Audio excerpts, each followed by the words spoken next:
குரு பிரம்மா குரு விஷ்ணு குரு தேவோ மகேஸ்வரா குரு சாக்ஷா பரபிரம்மா தஸ்மை ஸ்ரீ குருவே நமக. மிதுன ராசி நண்பர்களே, மூச்சிலும் பேச்சிலும் முருகனையே, நினைவிலும் கனவிலும் முருகனே, கண்ணீரிலும் கவலையிலும் முருகனே, எப்பொழுதும் சிந்தனையிலும் செயலிலும் முருகனே, எல்லாம் அப்பன் முருகப்பெருமானின் இந்த உலகத்தில் இருக்கக்கூடிய எல்லா ஜீவராசிகளும் இன்புற்று இருக்க அருள் புரிவாய் ஒரு முருகா அருமுகா. அங்குமாய் எல்லாம் நல்லபடியாக நடக்கும்.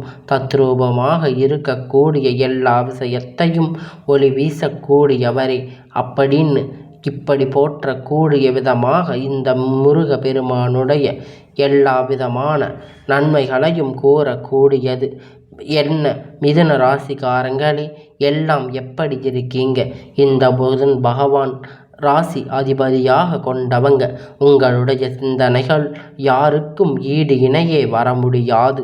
நல்ல ஒரு யோசிப்பீங்க, நல்ல திட்டமிடுவீங்க. செயல்பாடு என்ன தொடக்கம் சூப்பராக இருக்கும். தடுமாறி இருக்காம தடுமாற்றம் வெற்றியில் முடிய போகுது. இந்த தோல்வி முடிய போகுது. பாதி வேலை தடுமாறி இங்கு. ஆனால் மற்றவங்களுக்கான செயல்பாடு மிதுனம் வந்து பார்த்தீங்கன்னா அற்புதமான வேலையாக செய்வீங்க. அற்புதமான உங்கள் வாழ்க்கையை நிறைய மாற்றி கொடுப்பீங்க. எப்பேற்பட்ட பிரச்சனையும் நீங்கள் தூக்கி சுமந்து விடுவீங்க. எல்லாம் உங்களுக்கு ஈஸியாக மாறிவிடும் அப்படின்னு கூட சொல்லலாம். அந்த அளவுக்கு இந்த மிதுன ராசிக்காரங்கனால முடியாததுன்னு எதுவுமே இல்லை. உங்களுக்கு வரப்போ எல்லாதும் ஒரு கேர்லெஸ். மற்றவங்க அவ்வளவு கவனமாக வேலை பார்க்குறாங்க. தூங்காமல் கொள்ளாமல் சோறு தண்ணி இல்லாமல் எல்லாம் ஏன் இப்படி இந்த சேவைகள் பண்ணுறாங்கன்னா மொத்தமாக இருக்கிறவங்க மாதிரி தப்பாக நினைத்து உங்களுக்கான புத்திகிறது எல்லாம் இதை சொல்லுவாங்க. இதை எல்லாம் தான் உங்கள் கை தனக்கு உதவியே.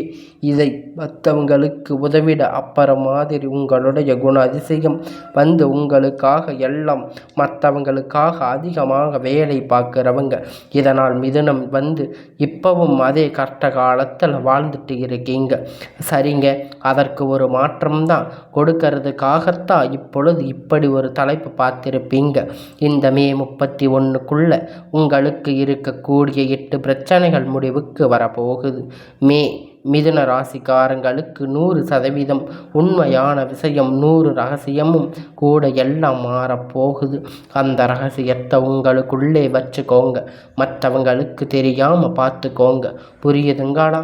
இந்த 8 பிரச்சனைகளையும் சரி செய்யக்கூடிய இந்த நேரத்தில் உங்களுடைய ஒட்டுமொத்த தேவைகள் என்ன? தெய்வம் முடிவு போட்டாலும் தெய்வங்களுக்கு கொடுக்கக்கூடிய வாய்ப்பு இப்போ நம்ம தானே பயன்படுத்தணும். ஒன்றும் இல்லைங்க, இவங்களுக்கு ஒரு பல கோடி ரூபாய் யாரோ கொடுத்துருக்காங்க. என் கடவுள் கொடுத்தாருன்னு கூட வச்சுக்கோங்க. உங்கள் வேலையை பல கோடி ரூபாய் கையில் கொடுத்து அது போன வச்சுட்டு இருந்தோமானால் எவனாச்சும் திருடிட்டு போவான். இல்லை தூக்கிட்டு பொத்து வச்சுட்டு அது உங்களுக்கு மற்றவங்களுக்கு பயன்படாமல் வீணாக போயிடும். இப்போ புரியுதுங்களா? மிதுன ராசிக்காரங்க, தெய்வங்கள் உங்களுக்கு சாதகமாக வந்துட்டு நிறைய கிரகங்களுடைய அமைப்பு உங்களுக்கு சாதகமாக உட்காந்துருக்கு. இப்போ அதுக்கு கொடுக்கக்கூடிய வாய்ப்பு நீங்கள் கரெக்டாக பயன்படுத்த மட்டும்தான் உங்களுடைய வாழ்க்கை நிறைய முன்னேற்றம் பெறும். இல்லை இப்படியே இருப்பீங்க அப்படின்னா எதுக்கிறது? இப்போ தெளிவாக பார்க்கலாம். மிதுன ராசிக்காரங்க பலன். பொதுவாக மிதுன ராசிக்காரங்களுக்கு நிறைய பேர் இருப்பீங்க. கோடான கோடி பேர் இருப்பீங்க. எங்கேயோ பிறந்து எங்கேயோ வளர்ந்து ஏதோ ஒரு பெயரில் ஏதோ ஒரு ஊரில் வளர்ந்துருப்பீங்க. உங்களுக்கான பலன் அப்படிங்கிறது பொதுவாக மிதுன ராசி இருக்கக்கூடிய மிருக சீரீச நட்சத்திரம் 3வது பாதம், திருவாதிரை நட்சத்திரம், புனர்பூச நட்சத்திரம் 9வது 2வது பாதம், 3வது பாதம் எல்லாம் இந்த பொது பலன் பொறுத்த மாதிரி. ஸோ உங்களுக்கு ஜாதகத்தில் கிரகண நிலை பார்த்தோம்னா ராசி செவ்வாய் பகவான் வக்கிர கதையில் நின்றிருக்கார். ஒரு கைப்பிடி மண் வாங்கினாலும் இந்த செவ்வாய் பகவானுடைய அனுகிரகம் தேவை. இவர் வைக்கிற கதியில் இருக்கிறார். உங்களுக்கு நல்லதோ கெட்டதோ அடுத்து சுகஸ்தனத்தை பொறுத்த வரைக்கும் பாம்பு கிரகணமான சுமாரா பார்ப்பதை கொடுக்கக்கூடிய கேது பகவான் உட்கார்ந்திருக்காரு. இவரால் உங்களுக்கு நல்லது கெட்டது அடைத்து பாக்கியஸ்தானத்தை பொறுத்த வரைக்கும் நவகிரகணங்களுடைய முதல் வாக்கு சொல்லக்கூடிய சூரிய பகவான் அவர் கூட தொழில்காரர்கள் எல்லாம் உட்கார்ந்து இருக்காங்க. இவர்கள் 2 பேரும் கூட்டணி பாக்கிய ஸ்தானத்தில் இருக்கிறார். நமக்கு நல்லது கெட்டது அடுத்த தொழில் ஸ்தானத்தில் பொறுத்த வரைக்கும் புதன் பகவான் அவர் கூட சுக்கிர பகவான் அவர் கூட ராகு பகவான். புதன் பகவான் உங்களுடைய அதிபதி, சுக்கிர பகவான் உச்சப்பட்ட வாழ்க்கை கொடுக்கக்கூடியவங்க. பாம்பு கிரகணமாக இவர் ரொம்ப மோசமானவர். இவர் கூட்டத்தில் இருக்கிறவங்க நமக்கு நல்லதோ கெட்டதோ கடவுள் அப்படிங்கிற யோசிப்பீங்க. அடுத்து ஐயா சைன் போஸ் பொறுத்த வரைக்கும் நல்லது மட்டும் செய்ய தெரிஞ்சவங்க குரு பகவான்.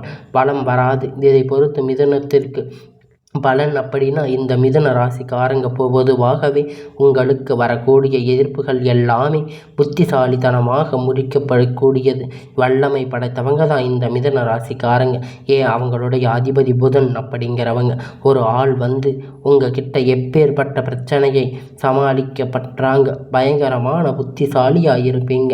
அப்படி ஒருத்தங்க சொன்னாங்கன்னா அவங்களுடைய ஜாதகத்தில் புதன் பகவான் அற்புதமாக அமைப்பு உட்கார்ந்து இருக்குதுன்னு அர்த்தம். புரியுதுங்களா? ஸோ இவங்களால் மிதுன ராசி வாழ்க்கையில் நிறைய சரியாக இருக்கணும். இவர்கள் உங்களுக்கு சாதகமாக உட்கார்ந்துக்கிட்டு நல்லதை பண்ண போகிறாரு. அதை பார்க்கலாமா? உங்களுக்காக பொறுத்த வரைக்கும் 8 விஷயங்கள் அப்படின்னு செய்ய போகிறாங்க. சொன்னேன் இல்லையா? அந்த 8 விஷயங்களால் முதல் விஷயம் அப்படின்னு பார்த்தீங்கன்னா மற்றவங்களுக்காக குற்றம் சாற்றப்பட்டு கொண்ட பெயரோடு எல்லா கஷ்டப்பட்டு இருந்து உங்களுக்கு அந்த சூழ்நிலை மாறப்போகுது. உங்களுக்கு மேலே யார் அந்த அவதூறான பரப்புனாங்களோ அவங்க மன்னிப்பு கேட்க போகிறாங்க. அவங்களே செஞ்ச தப்பு ஒத்துக்க போகிறாங்க. 2வது என்ன விஷயம்னு பார்த்தீங்கன்னா பண தேவை அப்படிங்கிறது எல்லாமே பூர்த்தியாக போகுது. எதிர்பாராத செலவுகளால் நீங்கள் பட்ட கஷ்டம் எல்லாமே மறைப்போகுது. புரியுதுங்களா? அடுத்தது எப்போதும் 3வது நம்ம என்ன பண்ணணும்? நான் முன்னாடியே சொன்னேன், மற்றவங்களுக்கு உதவி செய்கிறது ரொம்ப ஈடுபாடு அதிகமாக. இதனாலவே நிறைய சிக்கல்கள் எல்லாம் மாட்டி இருப்பீங்க. அடிக்கடி இருந்தாலும் எல்லாருக்கும் வாக்கு கொடுப்பீங்க. அதை காப்பாற்றுறதுக்கு ரொம்ப கஷ்டமும் படுவீங்க. அப்படி கொடுத்த வாக்கை காப்பாற்றுறவங்க இந்த மிதுன ராசிக்காரங்க ரொம்ப முயற்சி பண்ணி இருந்து உங்களுக்கு இப்போ கொடுத்த வாக்கு எல்லாமே ஈஸியாக காப்பாற்றி முடிச்சிருவீங்க. பெருசாக முயற்சி எல்லாம் பண்ணவே நீங்கள் வாக்கு கொடுத்தால் தன்னால் நடக்கும். அந்த விஷயத்தில் வெற்றி கிடைக்கும்.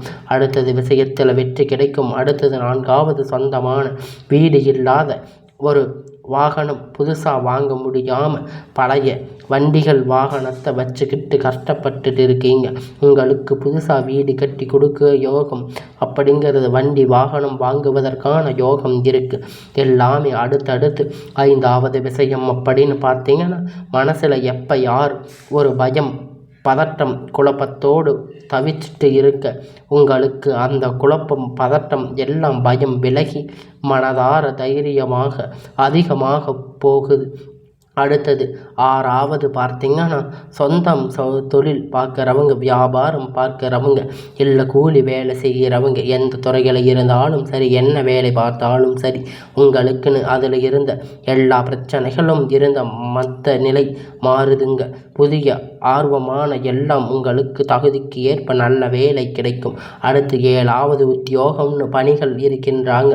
தனியார் துறை, அரசாங்க துறை, இல்லை ஒரு முதலாளி கிட்ட கை நீட்டி சம்பளம் வாங்குறீங்களோ, பெண்களோ ஆண்களோ யாராயிருந்தாலுமே திறமைக்கேற்ற பலன்கள் உங்களுக்கு கிடைக்கப் போகுது. திறமைக்கேற்ற சம்பளம் உங்களுக்கு கிடைக்கப் போகுது. உங்களுக்கான மரியாதை உங்ககிட்ட முழுமையாக சேரப்போகுது. எல்லா அங்கீகாரம் இல்லை, திறமைக்கேற்ற அங்கீகாரம் இல்லை, வாய்ப்பு கிடைக்கவில்லை இப்படின்னு புலம்பிட்டு இருந்த உங்களுக்கான அனைத்து திறமைகளுக்கான அங்கீகாரம் அப்படிங்கிறது கிடைக்கும். நீங்கள் செய்த பணிகளுக்கு பாராட்டுகளை பெற போறீங்க. உங்களுக்கான மேல் அதிகாரிகிட்ட எல்லா முதலாளிகிட்டையும் நல்ல ஒரு மதிப்பை பெற போகிறீங்க. அதில் எந்த ஒரு சிலருக்கு எல்லா பதவி உயர்வு கிடைக்கக்கூடும். இடமாற்றம் அப்படிங்கிறது கிடைக்கும். அடுத்தது 8வது விஷயம்னு பார்த்தீங்கன்னா, குடும்பங்கள் ரொம்ப முக்கியமான மனுஷனுடைய வாழ்க்கையில் ஒரு பகுதியாக அது குடும்பம் தாங்க. குடும்பத்தில் எப்பயுமே கஷ்டத்தையும் பார்த்து இருந்து உங்களுக்கான குடும்பத்தில் இருக்கக்கூடிய பிரச்சனைகளை எல்லாம் சரியாக போகுது, மகிழ்ச்சி நிலவப் போகுது. அடுத்து சுபகாரியங்கள் உங்கள் இல்லத்தில் சம்பந்தப்பட்ட பேச்சுவார்த்தைகள் சுமூகமாக முடிந்து உங்களுக்கான வரப்போகிறது. எல்லார்கிட்டையும் நீங்கள் பழக போகிறீங்க. பெண்களை பொறுத்த வரைக்கும் எல்லாம் நீங்கள் எதிர்பார்த்த மாதிரி பண வரவு உண்டாக போகுது. நீண்ட நாட்களாக இழுபறியாக இருந்த காரியம் இப்போ நடத்தி முடிக்க போகிறீங்க. இதுவோ கலைத்துறை இருக்கீங்க அப்படின்னா இது இவங்களுக்கு மட்டும் இல்லைங்க. முன்னாடி சொன்னது எல்லாமே சாதகமாக சொல்லிட்டு, ஆனால் நீங்கள் கவனமாக இருக்கக்கூடிய ஒரு சில இடம் இருக்குது இல்லையா? அதில் இப்போ சொல்கிற ஒரு விஷயம்தான் குறிப்பாக கலைத்துறை இருக்கிறவங்க நீங்கள் பழக்கம் வச்சுருக்கீங்க கூட. மனிதர்களுடைய வார்த்தை நம்பக்கூடாது.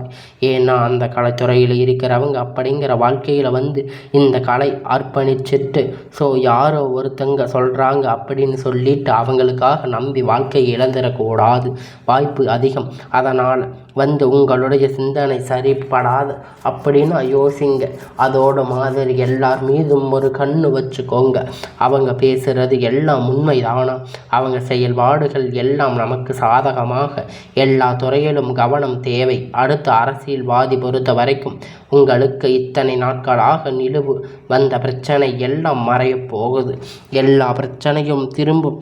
சொல்கின்றேன், வாக்கு கொடுக்கிறது. மிதுன ராசி அடிக்கிறவங்களுக்கு ஆட்சிகள் கிடைக்கும். ஆனால் யாருக்காவது வாக்கு அப்படின்னா கொஞ்சம் யோசிச்சு தான் அதுக்கப்புறம் கொடுக்குறீங்க. சிறப்பு முடிந்த அளவுக்கு தவிக்கிறது. இன்னும் சிறப்பு சொல்லலாம். அடுத்த மாணவர்களை பொறுத்த வரைக்கும் அவங்க நிறுத்தி நிதானிச்சு மனசில் பதட்டப்படாமல் பாடங்களை படிக்கிறது கூடுதல் மதிப்பெண்களை பெற உதவி செய்யக்கூடியதாக அமையும். மற்றவங்க படிக்க மிதுன ராசிக்காரங்க எல்லா விதங்களிலும் உங்களுக்கு திறமை வெளிப்படக்கூடிய அதிர்ஷ்ட வாய்ப்பு உண்டுங்க. அதனால் சொல்ல போனால் அந்த மாதத்தில் தொடக்கம் உங்களுக்கு எப்படி ஆனாலும் கவலைப்பட வேண்டாம். அடுத்தடுத்து வரக்கூடிய நாட்கள் உங்களுக்கு சாதகமாக நிற்கிறது. நீங்கள் தொட்ட காரியம் எல்லாம் தொடங்கும். தொட்டதெல்லாம் வெற்றி. நீங்கள் நீண்ட காலமாக வேலை தேடி கொண்டிருக்கிறீங்க. இப்போ உங்களுக்கு விருப்பப்பட்ட நிறைய பேர் அதே நேரத்தில் ஏற்கனவே வேலையில் இருக்கும். ஆனால் என்னுடைய உழைப்புக்கு ஏற்ற உயர்வு இல்லை. கண்டிப்பாக இப்போ பதிவு உயர்வு கிடைக்க போகுது. வாய்ப்பு இருக்குது. அது மாதிரி சொந்த தொழில் செய்வீங்க. லாபம் பார்க்க போகிறீங்க.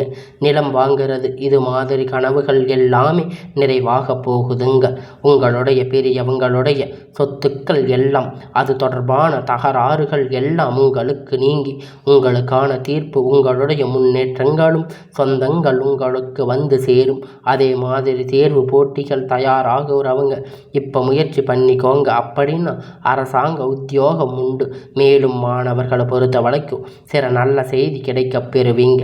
அடுத்து குடும்பத்தை பொறுத்த வரைக்கும் குடும்பம் தொடர்பான எந்த ஒரு பெரிய முடிவையும் எடுக்கிறது முன்னாடி பெரியவங்களுக்கு ஆலோசனை அப்படிங்கிறது கேட்டு உடனடியாக முழு ஆதரவு பெற்று முடிவெடுக்க வேண்டும்.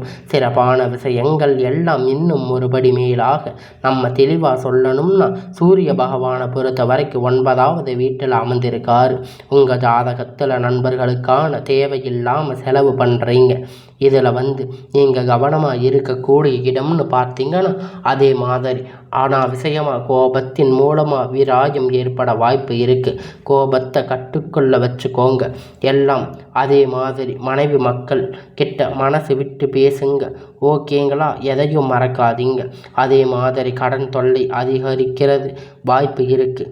அதனால் சூரிய பகவானுடைய இந்த 9வது இடத்தில் அமர்ந்து என்ன பண்ணணும், இதை சரி செய்யணும். சூரிய பகவானுடைய அனுகிரகணம் எல்லாம் நமக்கு சாதகமாக நிற்கணும் நினச்சிங்கன்னா ஒவ்வொரு நாளும் சூரிய பகவானுடைய வழிபாடு பண்ணுங்க. எல்லாம் இதனால் இவர்கள் உங்களுக்கு சாதகமாக மாறுபடும்.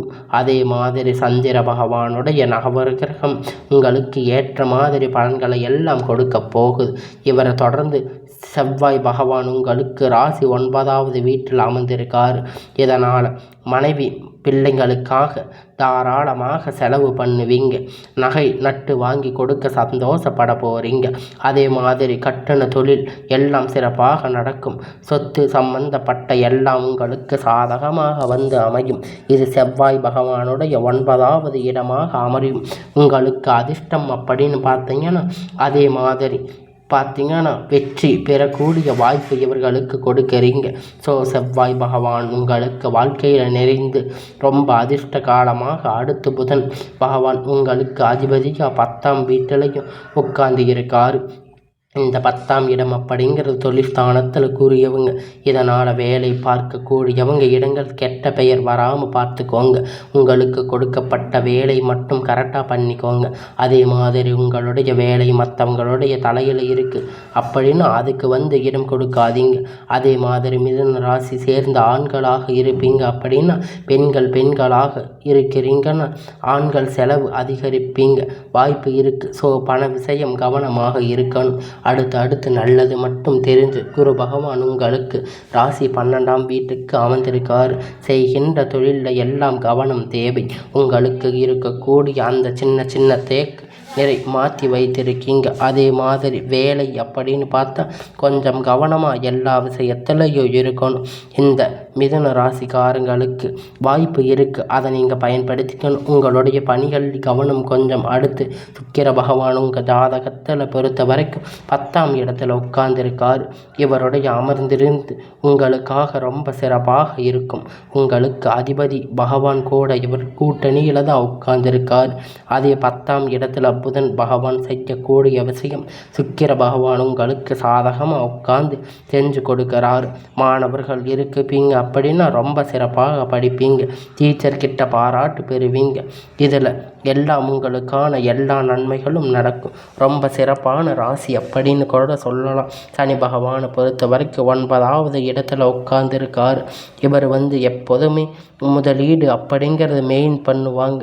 நான் புதுசாக ஒரு தொழில் தொடங்குறேன், அவங்க சொன்னாங்க இவங்க சொன்னாங்க வருமானம் வரும் அப்படின்னு மாதிரி கைமீறி செய்ய மாதிரி எந்த ஒரு விஷயத்தையும் செய்யக்கூடாது. அது உங்களுக்கு ஆபத்தாக முடியும். எல்லா விஷயத்துலையுமே ரொம்ப எச்சரிக்கையாக இருக்கணும். ஓகேங்களா? பண விஷயத்தில் தான் இப்படி பண்ணுறேன் தவிர சனி பகவான் எல்லா குடும்ப வாழ்க்கையிலையும் ரொம்ப சிறப்பாக இருக்கார். மனைவி மக்கள் ஆதரவு உங்களுக்கு மனசில் நிம்மதி தாராளமாக இருக்கும். அடுத்து ராகு பகவான் இவருக்கு 10ஆம் இடத்துல இருக்கார். இவர் என்ன பண்ணுறாரு அப்படின்னா சனி பகவானுக்கு சாதகமாக இருக்கார். அதனால் உங்களுக்கு அற்புதமான விஷயம் சாதகமாக பலன்கள் கொடுக்கக்கூடிய எல்லா காரியங்களும் எல்லாம் நிறைவேறப் போகுது. எல்லாம் உங்களுக்கு நல்ல பலன்கள் நிச்சயமாக தேடி வரப்போகுது. இந்த மிதுன ராசிக்காரங்க உங்களுடைய கால நேரத்தை நீங்கள் சரியாக பயன்படுத்தி கொண்டு உங்களுக்கான வரக்கூடிய மரியாதை மதிப்புகளை காப்பாற்றி கொண்டு உங்களுக்கான நல்ல நேரத்தை பயன்படுத்திக்கோங்க.